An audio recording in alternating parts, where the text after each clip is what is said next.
Hello, everybody. Welcome back to Screenstars. I'm here today to bring you my review for the 2025 found footage horror film, The Last Cabin. The film is co-written and directed by Brendan, Rudznicki, and it stars. We've got Isabella Bobadilla, we've got Kyrie Cook, Tegan Crossley, Dylan Devane, John Fantasia, and Irish Gardner. Right. Okay, now the film focuses on a film crew who they have been tasked by their boss to find a filming location, and the filming location that they are looking for is a cabin in the woods type setting.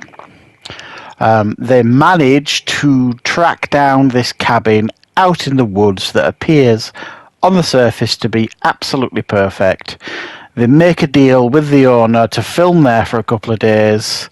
The owner leaves, and they are then descended upon by a group of masked maniacs who are intent on slaughtering everybody within the building. Right.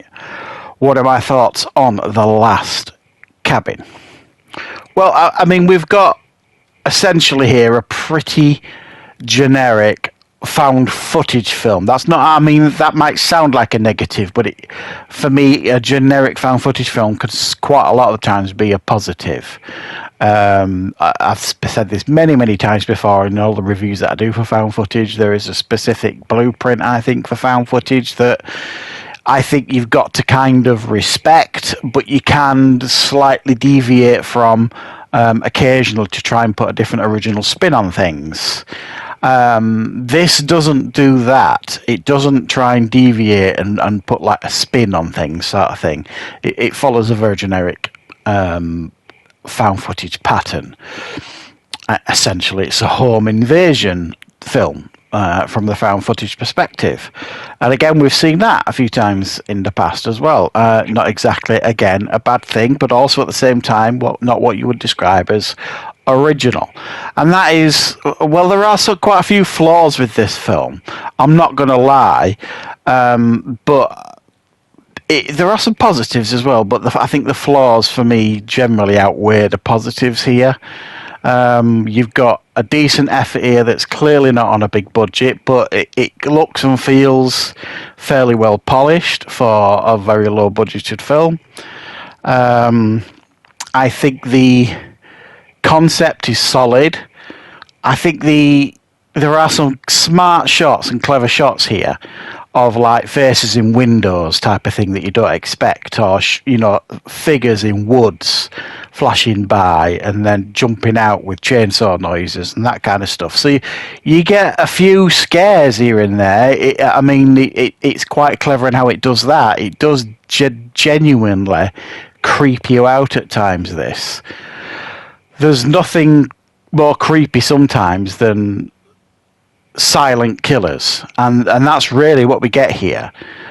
You've got these people in these creepy looking masks who don't say anything. They just want you dead. You don't really know why, you don't understand why, you just know they want you dead. And there are some strong moments in the film with that in mind.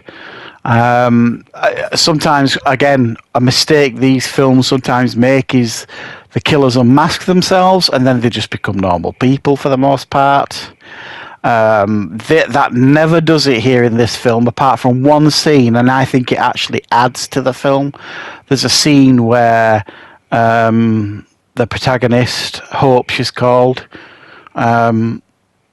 basically says to one of the killers from behind a pane of glass, I've not seen you, I can't identify you, just leave us alone and we won't do it, we won't go to the police.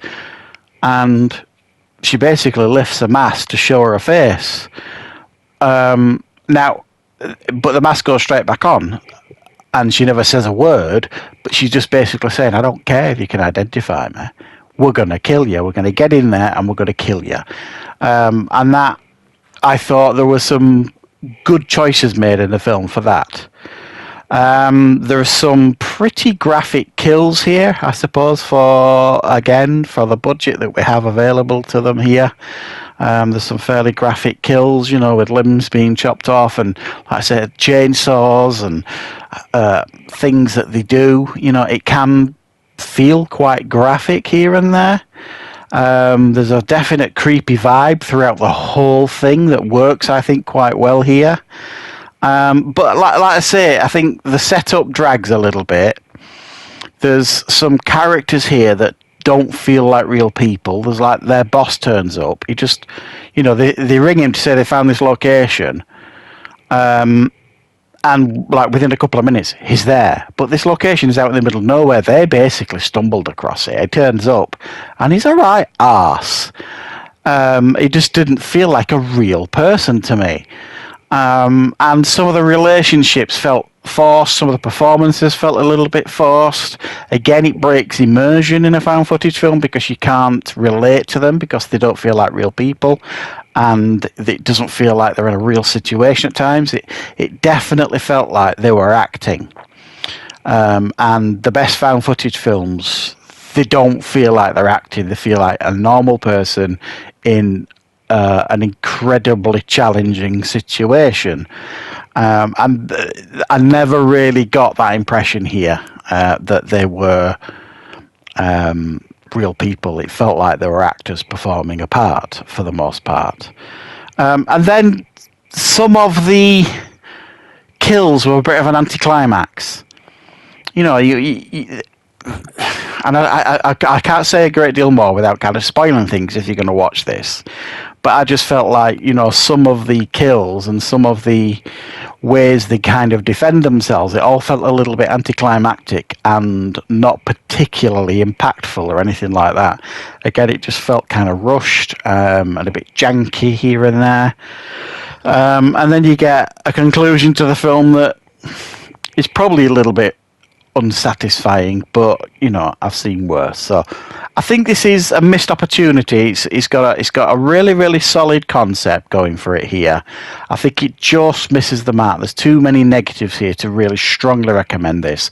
I think this is just for hardcore found footage fans who don't mind a little bit of jank, they don't mind a little bit of a smaller budget, and they don't mind some less than stellar performances here and there. So yeah, that's my thoughts on The Last Cabin. I hope you liked it. I hope you enjoyed it. Thank you very much for watching, and I'll see you back on the channel for plenty more content very, very soon.